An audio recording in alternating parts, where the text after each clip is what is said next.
nous sommes là pour le peuple sénégalais. Nous ne sommes pas là pour faire dans la culture partisane. Nous ne sommes pas avec l'opposition et nous ne sommes pas avec le pouvoir. Nous sommes avec la vérité. Et aujourd'hui, nous constatons que dans ce pays, nous entamons un processus électoral qui est déjà biaisé. Aucun membre de l'opposition ne peut dire avec exactitude comment le système va se dérouler. Le fichier est entre les mains d'une partie qui est en compétition, c'est-à-dire le pouvoir.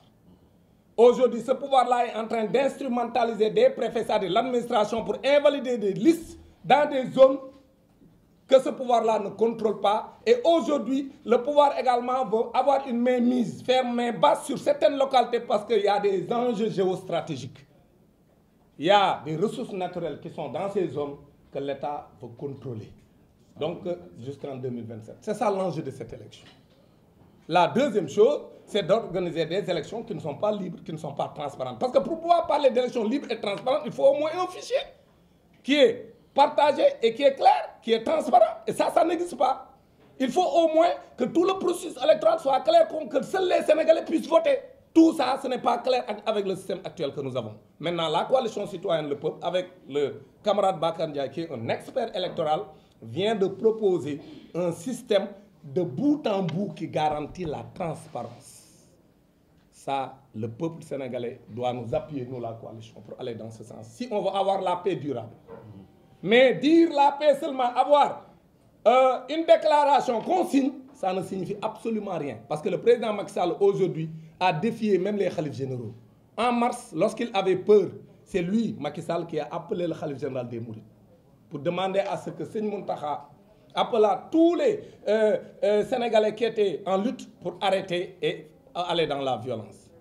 On l'a fait. Depuis qu'on a arrêté donc les manifestations de mars, Macky Sall est dans une phase de préparation de guerre. Parce qu'il a suréquipé son armée, sa gendarmerie, et il a suréquipé également sa police. Il a augmenté les effectifs donc, des forces de défense et de sécurité.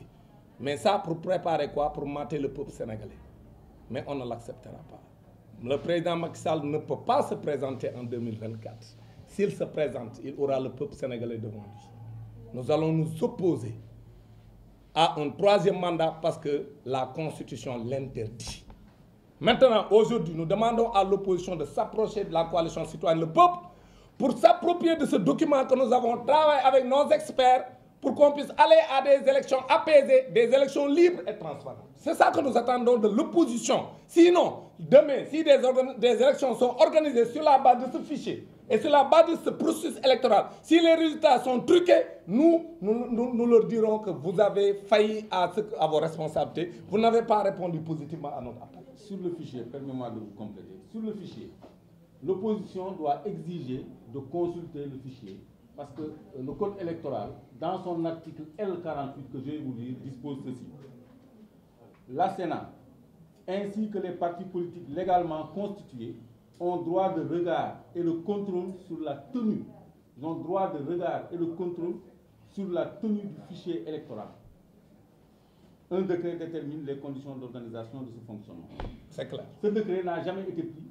C'est l'opposition qui doit exiger le respect des dispositions de ce code électoral-ci et avoir accès de force au fichier parce que la loi lui autorise. Merci. En l'article L48 du code électoral. Merci beaucoup. Donc pour terminer, que nous, la coalition, nous sommes là pour la vérité. Nous sommes là pour la défense des libertés, pour la défense de l'état de droit. Nous ne sommes pas là pour faire vraiment dans le compagnonnage avec des gens qui veulent saboter ce pays. Et c'est ça qui est inacceptable, ce qui se passe dans ce pays. C'est-à-dire aujourd'hui, il faut que les Sénégalais comprennent que nous sommes en train d'entamer un virage qui est périlleux pour notre pays si on ne prend pas garde. Nous demandons aux Sénégalais de faire bloc et d'exiger le respect de notre Constitution, le respect de notre état de droit, le respect des libertés. C'est ça qui est aujourd'hui l'enjeu.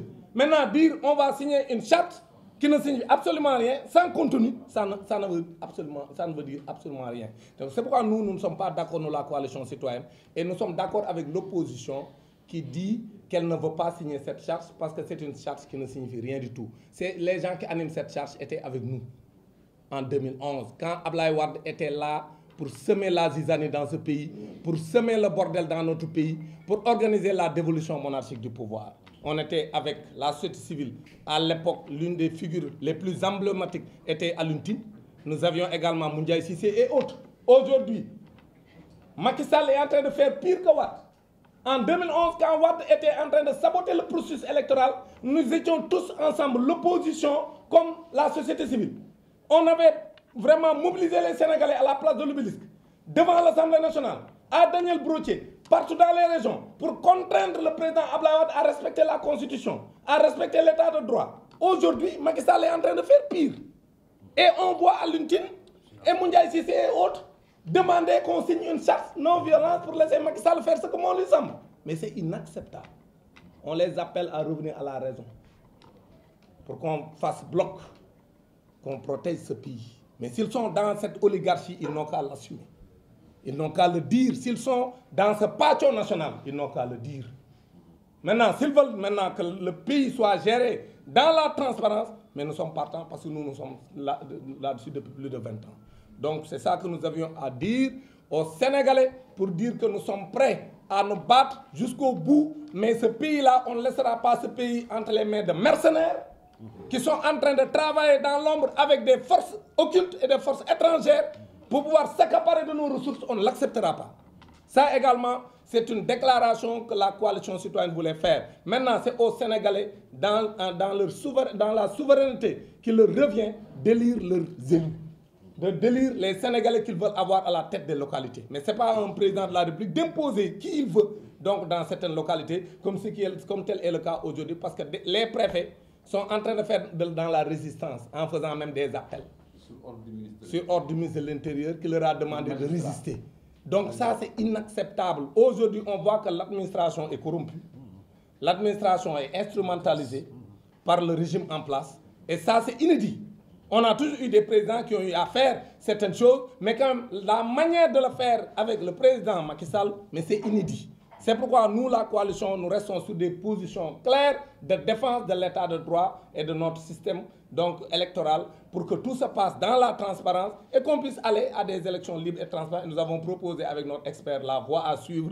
Maintenant, les autres qui veulent imposer une charte de non-violence, alors qu'ils savent que le président Macky Sall est là en train de piétiner tous nos droits, nous les Sénégalais, c'est inacceptable. S'ils veulent avoir la paix, il faut au moins de la justice et de la vérité. La paix qui n'est pas basée sur la justice et la vérité ne sera jamais durable. C'est pourquoi nous sommes pour la paix, pour la justice, mais dans la vérité. Cette déclaration est faite à l'intention de l'opinion nationale et internationale. Le Sénégal chemine vers des élections locales. Comme vous le savez tous, les élections en Afrique ont toujours été source de tensions et d'instabilité. Nous voyons des menaces fusées du côté de l'opposition comme du pouvoir.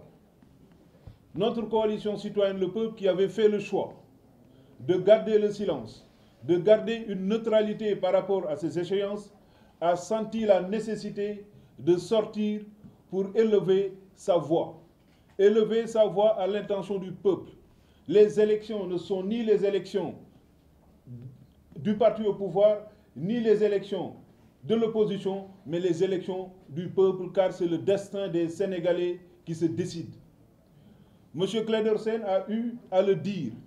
Les enjeux de ces élections sont purement géostratégiques. Nous avons un régime qui cherche à s'accrocher par tous les moyens au pouvoir du fait des ressources immenses dont dispose notre pays et qui seront bientôt exploitées. Cela, les Sénégalais doivent le comprendre. Que les Sénégalais arrêtent de troquer leur avenir pour de maigres sommes. 5 000 francs pour voter pour un candidat, un morceau de tissu pour voter pour un autre candidat. Il faut qu'on soit un peuple debout et responsable. Il faut qu'on comprenne ce qui est en jeu. L'opposition également ne doit pas se contenter de s'opposer uniquement, mais de comprendre les enjeux pour lesquels elle prend part aux élections. Pour les élections à venir, l'opposition doit exiger la mise à disposition du fichier électoral et notre coalition par le biais de son expert en système électoral à la solution qui est The Electronic Voting System, qui est reconnu par l'OMPI, qui est l'Organisation mondiale de la propriété intellectuelle et qui est le système de vote le plus sécurisé au monde. L'État du Sénégal n'a plus de prétexte. Le fichier est le fichier des Sénégalais. S'ils sont capables de remettre nos données à des Malaisiens, ils doivent être en même de mettre à disposition les données personnelles des Sénégalais au Sénégal. Au Sénégalais plutôt. Actuellement, ils ont mis en place ce qu'on appelle un data center à Diamniadio. Le moment est venu de rapatrier notre fichier et de l'amener au pays. Avec le système qu'on a mis en place, nous pourrions aller à des élections libres, démocratiques et transparentes où chaque Sénégalais peut s'inscrire à partir de son téléphone portable, voter à partir de chez lui sans nul besoin d'aller se rendre sur des bureaux de vote. Ceci est souvent facteur de tension. Plus les électeurs se concentreront dans des bureaux de vote avec cette période de pandémie, plus les risques de violence électorale vont s'accentuer. Maintenant, nous mettons en garde l'opposition. S'ils acceptent d'aller à des élections dans des conditions aussi opaques, si demain l'État, le régime en place remporte les élections, qu'ils ne contestent pas. On ne peut pas être aussi irresponsable au point d'aller à des élections sur la base d'un fichier qu'on n'a pas vu et sur la base d'une carte électorale qu'on n'a pas vue. Il faudrait que l'opposition sénégalaise soit également beaucoup plus responsable que ça. Nous avons également vu le cadre unitaire de l'islam au Sénégal brandir ce qu'on appelle une charte de non-violence. L'État est le seul détenteur de la violence légitime, mais au Sénégal, nous avons un État qui réprime un peuple totalement pacifique. Les menaces de l'État, les menaces du pouvoir, nous du peuple, nous mettons en garde l'État tout comme l'opposition. Nous sommes nés au Sénégal, nous avons grandi au Sénégal et nous mourrons au Sénégal. Ce n'est pas par des menaces que nous allons nous exiler ou bien que nous allons nous déplacer vers d'autres cieux. Nous allons rester dans ce pays-là et faire face à toute menace. En ce qui concerne la question du troisième mandat, puisque le président dit qu'il ne va pas en parler, nous invitons, n'est-ce pas, ce cadre-là unitaire de l'islam au Sénégal, de prendre ses responsabilités et d'aller dire au président de la République de démobiliser ses nervis, de retenir ses forces de l'ordre qui sont suréquipées.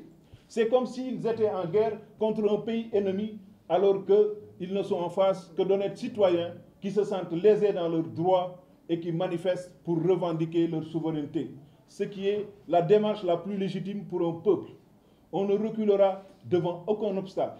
En ce qui concerne la question du troisième mandat, tout comme le président de la République, M. Macky Sall, le disait à Abdoulaye Wade, lui s'est battu pour le troisième mandat. Le moment venu, contre le troisième mandat.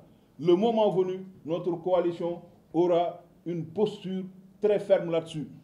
Comme il dit, si Wade persiste et essaie de rester au pouvoir, nous allons le déloger au palais. Nous lui rétorquons que même si le palais est cerné par une ceinture de feu, nous allons l'enjamber pour aller le déloger.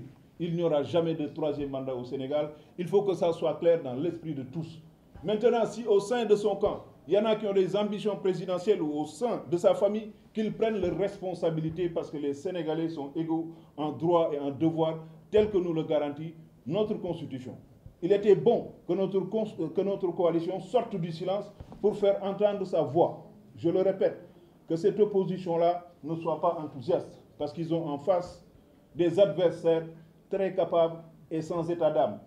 Il faudrait qu'ils essaient d'exiger qu'on mette à leur disposition le fichier électoral comme le leur garantit la loi électorale, qui est le code électoral qui dispose que les partis politiques légalement constitués, tout comme le Sénat, ont le droit d'accéder au fichier général. Maintenant, s'ils n'ont pas vu le fichier et qu'ils s'aventurent à des élections, si le camp du pouvoir gagne les élections, qu'ils ne fassent pas sortir les innocents enfants des Sénégalais pour les sacrifier. Il faudrait que cela aussi soit très clair. Nous voulons que l'État taire ses menaces, que le cadre unitaire pour l'islam au Sénégal range sa charte de non-violence. Il n'y a pas de violents au Sénégal. Il n'y a pas de terroristes au Sénégal parce que nous ne fabriquons pas des armes. Nous ne sommes jamais allés bombarder des pays.